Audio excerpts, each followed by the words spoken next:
Okoko bioko, according to my Igbo people. Ose Tigokwa, according to my Igbo people, as well. Make on a gather here, come see wetin dey happen. Ipob Nigeria, they don't do the undoable. They don't kill their national coordinator just to spite on Simon Ekpa and the BG government. Remember one of the message I dropped sometime last week, where Ipob Nigeria said they will never stop at nothing to make sure that BG government will never be the ones to get Biafra declaration, that they will stop at nothing to make sure that they destroy Simon Ekpa and his cabinet, and also to stop the declaration, or rather the redeclaration, because Biafra had been declared before, to stop the redeclaration of Biafra government in exile. So this one that happens now, they just want to use this one now to tell the international community that Simon Ekpa is a terrorist, Simon Ekpa is doing this, Simon Ekpa is doing that. And I ask again, DOS, why? Ipob Nigeria, why? Why is it that you people are just doing everything the other way around instead of focusing on the matter the main issue of the day? You people are just going about killing people, tagging it to Simon Ekpa and the BG government and Biafran Liberation Army. Chai. Anyway, let us read the news so that everybody will understand what the game the people are trying to play here. But we are going to play the game very well with them. No problem. They have been the agent provocateur in Biafra land, because the government of the zoo is the one using them, not the other way around. But they are going to see to the end of it. So please like, share, comment, and make sure to subscribe to my channel for more interesting videos coming your way. Good morning, good afternoon, and good evening, depending on where you are.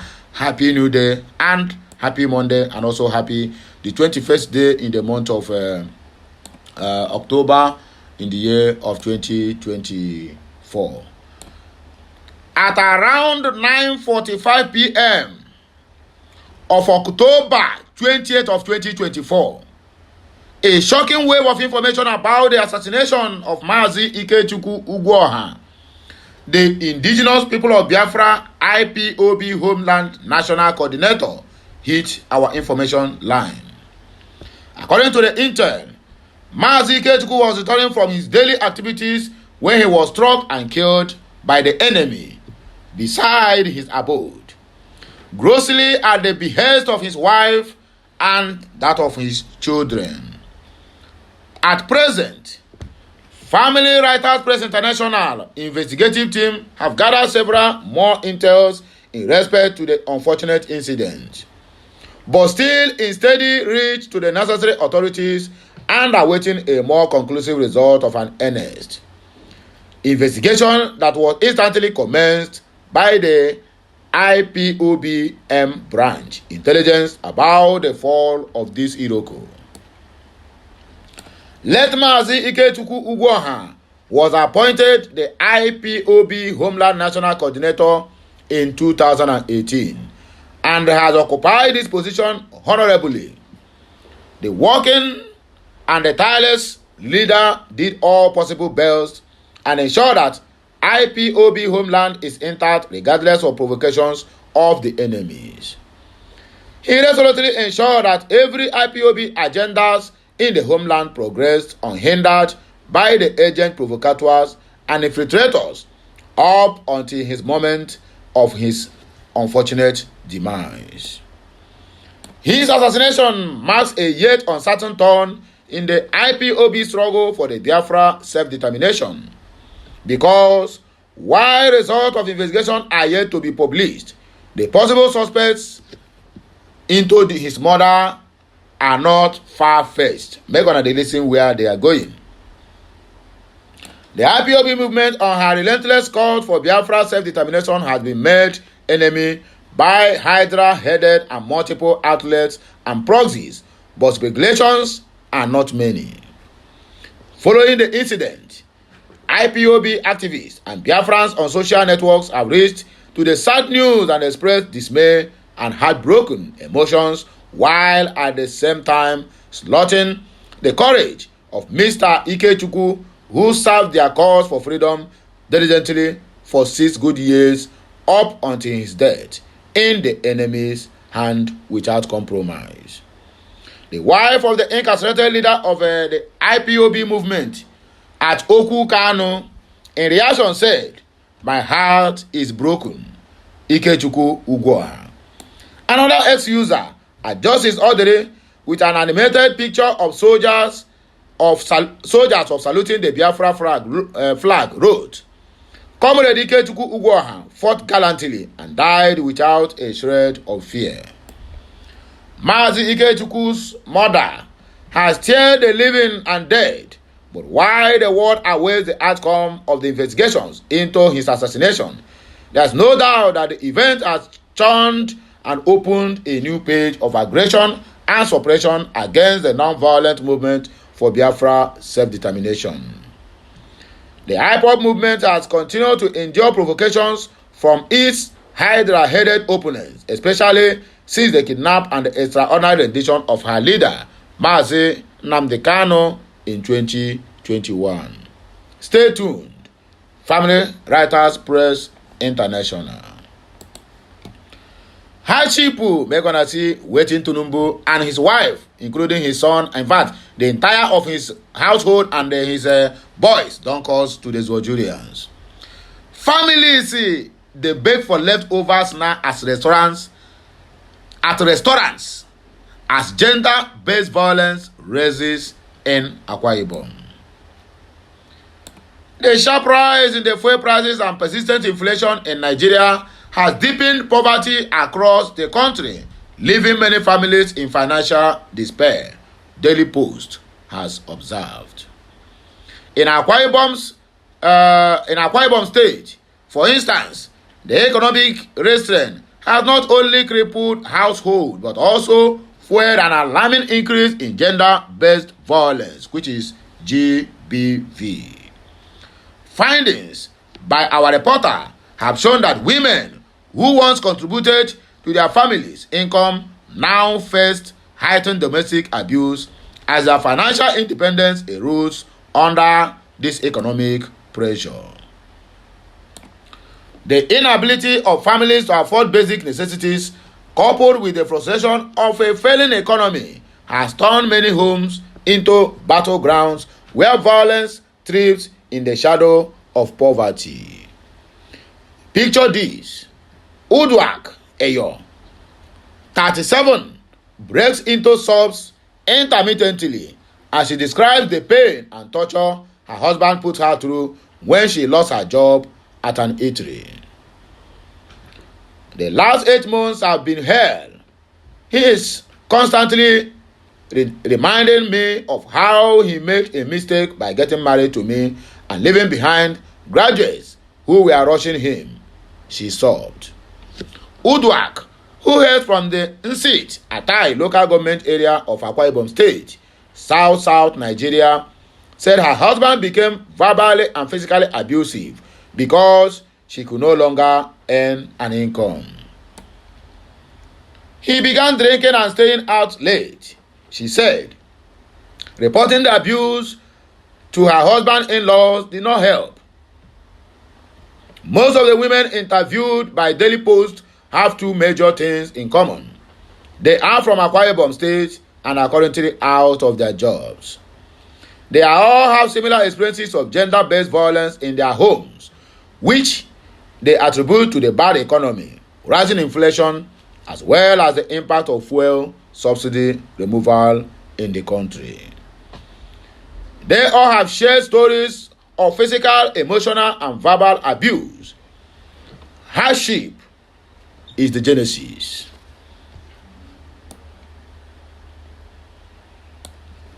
During his May 29, 2023 presidential inaugural speech, Bola Ahmed Tinubu Adekunle announced the removal of fuel subsidy.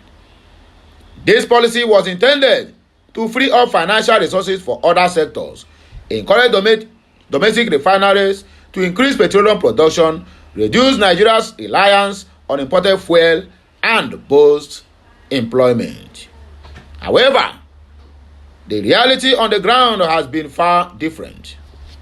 Recently, there has been widespread public outcry over the inability of the average Nigerian to afford basic necessities like fuel, food, and gas. For example, the cost of major food items has surged in markets nationwide as inflation drives up the prices of goods and services. The price of filling a 12.5 kg gas cylinder increased by 69.15% year on year, according to a National Bureau of Statistics report, now averaging 17,500 naira. Despite the government expectations, the removal of the petrol subsidy has so far only intensified the economic struggles of ordinary families, leaving many struggling to survive in this hard economy. From data obtained from the internal audit of the Central Bank of Nigeria for April to June 2024, there was a steady increase in the inflation rate in Nigeria. In April alone, the annual inflation in the country stood at 33.69%, May at 33.95%, while in June it was 34.19%. Food inflation, also known as non-core inflation, according to Central Bank of Nigeria, was 40.53% in April, 40.66% in May, and 40.87% in the month of June. And I ask, which way forward, my people? However, in July and August of 2024, the headline inflation rate is to 33.40 and 32.15 respectively. The August 2024 headline inflation rate showed a decrease of 1.25 percentage points compared to the July 2024 headline inflation rate. Faith Paulinus, a physical accountability analyst with Policy Alert, a civil society organization in Nigeria, observed that the headline inflation rate, which accelerated in June of 2024, was the highest since March of 1996 amid the removal of fuel subsidies and a weakening local currency. He noted that the decline in these indicators in August 2024 does not necessarily mean prices of goods are dropping, but rather that the rate of price increases has slowed compared to previous months. Make una hear nonsense analyst. He said the trend diminishes the purchasing power of the average Nigerian families, businesses, and services, with little or no clear indication of when households will be free from all these sufferings. Inflation has significant effect, causing families to reduce their purchasing power in many areas, and this can trigger violence in some homes, he said.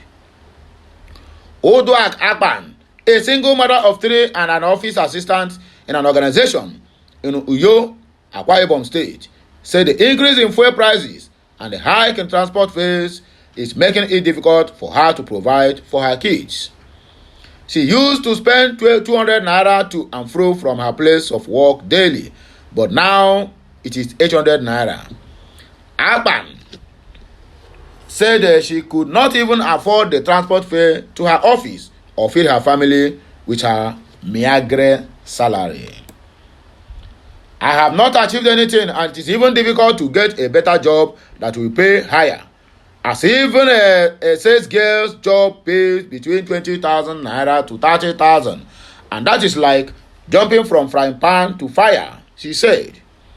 In extreme commodities or conditions, rather to say, some families in Akwa Ibom, South Nigeria, were left with little choice but to beg for leftovers at restaurants, as revealed by Satubros, a restaurant owner on Asutan Street, who regretted that such arrangements are no longer feasible as customers hardly have enough to eat, let alone leave leftovers.